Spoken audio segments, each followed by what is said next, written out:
to His Excellency the President.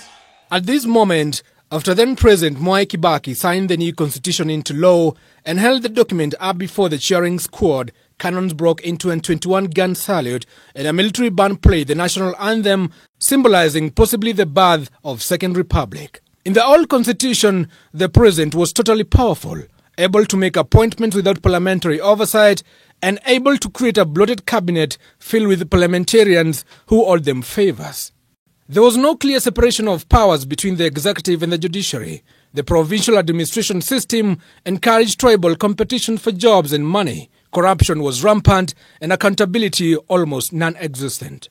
To address the ills, authors of the new document transformed the manner in which power was distributed and managed, making significant changes, including parliamentary oversight of most presidential appointments and decisions, constitutional limits on the number of cabinet posts, a Senate to review parliamentary decisions, powerful provincial governments replaced by a network of smaller counties, the creation of a Judicial Service Commission, a Citizens' Bill of Rights, a Land Commission to return stolen property and review past abuses, among others.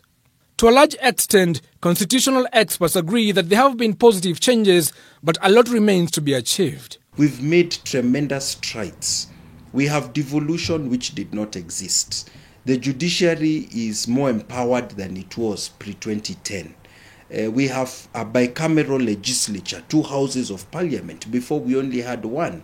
So we have the Senate that is defending or struggling to defend counties. Devolution and a robust judiciary are among achievements made under the new Supreme Law, according to experts. Major ills such as corruption, tribalism, police brutality, and lack of fidelity to law have ensued despite the new law.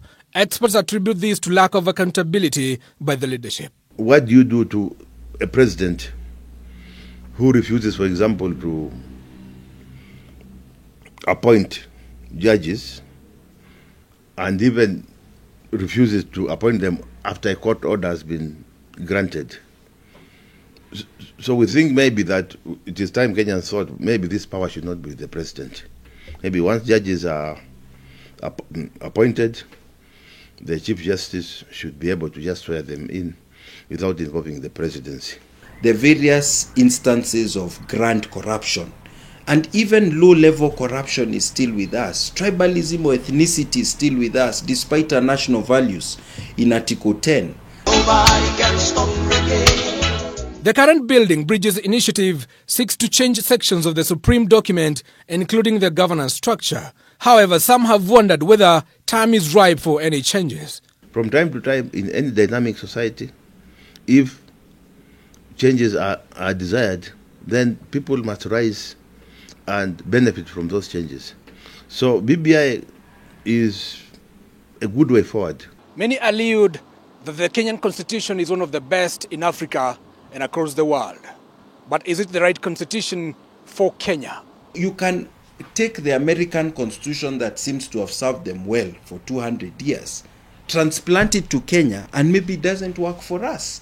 You can take the German constitution that has served them well since they set it up after the end of World War II, transplant it to Kenya, and maybe it doesn't serve us well. You may think that by changing the law every 10 years, you are making progress, but you are moving backwards. So I think what we need is to get the right leadership and the right change of software.